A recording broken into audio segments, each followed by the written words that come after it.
Bismillahirrahmanirrahim. Assalamualaikum warahmatullahi wabarakatuh. Perkenalkan saya Andi Rosman N, peserta Latsar CPNS Kemendikbudristek tahun 2022, gelombang ketiga, angkatan ke-8, golongan ketiga. Baik, pada kesempatan ini saya akan menjelaskan infografis nilai dasar akuntabilitas. Jadi ada 10 nilai dasar daripada akuntabilitas yang merupakan salah satu core value dari berakhlak. Baik, ini adalah tampilan infografisnya. Kita bisa perbesar terlebih dahulu.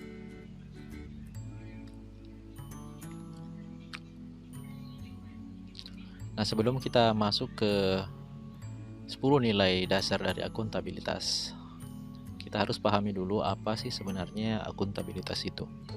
Nah, dalam banyak hal, seringkali akuntabilitas itu disamakan dengan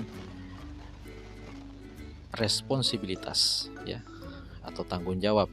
Namun pada dasarnya kedua konsep ini memiliki arti yang berbeda. Responsibilitas itu sifatnya adalah bertanggung jawab, ya, kewajiban untuk bertanggung jawab yang berangkat dari moral individu. Sementara untuk akuntabilitas itu adalah kewajiban bertanggung jawab kepada seseorang atau organisasi yang memberikan amanat. Dalam konteks ASN, akuntabilitas adalah kewajiban untuk mempertanggungjawabkan segala tindak tanduknya sebagai pelayan publik kepada atasan, kepada lembaga pembina, atau lebih luasnya kepada publik.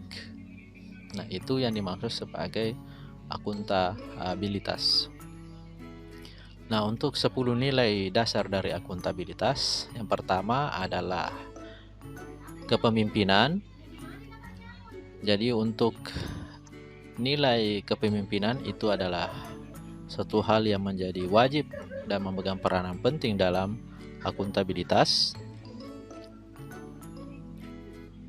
Lingkungan yang akuntabel tercipta dari atas ke bawah, di mana pimpinan memainkan peranan penting dalam menciptakan lingkungannya. Pimpinan mempromosikan lingkungan yang akuntabel dilakukan dengan memberikan contoh kepada orang lain. Jika pemimpin memberikan contoh yang baik, maka otomatis pasti bawahan juga akan bertindak lebih baik. Nilai dasar yang kedua adalah transparansi. Transparansi itu penting, dan tujuan daripada transparansi itu adalah ada minimal 4, ya. Yang pertama, mendorong komunikasi yang lebih besar dan kerjasama antar kelompok internal dan eksternal. Kemudian berikutnya, memberikan perlindungan terhadap pengaruh yang tidak seharusnya, dalam hal ini misalnya korupsi. Yang ketiga adalah meningkatkan akuntabilitas dalam mengambil keputusan. Kemudian yang keempat adalah meningkatkan kepercayaan dan keyakinan kepada pimpinan secara keseluruhan. Nilai dasar berikutnya yang ketiga itu adalah integritas. Integritas itu menjadikan suatu kewajiban untuk menjunjung tinggi dan mematuhi semua hukum yang berlaku untuk undang-undang, kontrak, kebijakan, peraturan yang berlaku. Dengan adanya integritas, institusi dapat memberikan kepercayaan dan keyakinan kepada publik dan atau stakeholder. Nilai dasar berikutnya adalah kepercayaan. Rasa keadilan akan membawa pada sebuah kepercayaan. Ini akan melahirkan akuntabilitas. Dengan kata lain, lingkungan akuntabilitas tidak akan lahir dari hal-hal yang tidak dapat dipercaya. Berikutnya ke nilai dasar yang kelima, itu adalah tanggung jawab. Tanggung jawab atau tadi responsibilitas institusi dan responsibilitas perseorangan memberikan kewajiban setiap bagi individu dan lembaga bahwa suatu konsekuensi dari setiap tindakan yang telah dilakukan karena adanya tuntutan untuk bertanggung jawab atas keputusan yang telah dibuat. Berikutnya, nilai dasar yang keenam adalah konsistensi. Konsistensi menjamin stabilitas. Penerapan yang tidak konsisten dari sebuah kebijakan, dari sebuah prosedur, sumber daya akan memiliki konsekuensi terhadap lingkungan kerja yang tidak akuntabel. akibat melemahnya komitmen dan kredibilitas anggota organisasi. Untuk itu penting untuk menjaga konsistensi. Nilai dasar berikutnya adalah keadilan. Keadilan adalah landasan utama dari akuntabilitas. Keadilan harus dipelihara dan dipromosikan oleh pimpinan pada lingkungan organisasinya. Oleh sebab itu, ketidakadilan harus dihindari karena dapat menghancurkan kepercayaan dan kredibilitas organisasi yang mengakibatkan kinerja akan menjadi tidak optimal. Nilai dasar yang kedelapan itu adalah kejelasan. Kejelasan merupakan salah satu elemen untuk menciptakan dan mempertahankan akuntabilitas.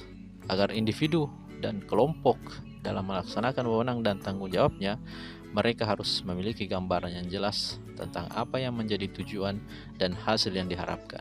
Dengan demikian, fokus utama untuk kejelasan adalah mengetahui kewenangan, mengetahui peran dan tanggung jawab, misi organisasi, kinerja yang diharapkan organisasi, dan sistem pelaporan kinerja, baik bersifat individu maupun organisasi. Nilai dasar yang kesembilan, yaitu keseimbangan.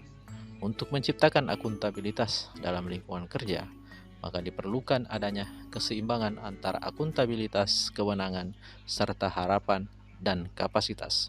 Setiap lingkungan yang ada di lingkungan kerja harus dapat menggunakan kewenangannya untuk meningkatkan kinerja. Adanya peningkatan kinerja juga memerlukan adanya perubahan kewenangan sesuai kebutuhan yang dibutuhkan. Selain itu, adanya harapan dalam mewujudkan kinerja yang baik juga harus disertai dengan keseimbangan, kapasitas sumber daya, dan keahlian atau skill yang dimiliki. Dan yang terakhir, nilai dasar dari akuntabilitas yang ke-10 adalah profesional. Bekerjalah sesuai dengan keahlian dan profesional di dalamnya. Itulah ke-10 nilai dasar daripada akuntabilitas. Ke-10 nilai dasar ini menjadi modal awal bagi kita untuk memajukan dan bekerja dengan maksimal. Demikianlah infografis mengenai nilai dasar akuntabilitas. Lebih dan kurangnya mohon dimaafkan. Sekian, wassalamualaikum warahmatullahi wabarakatuh.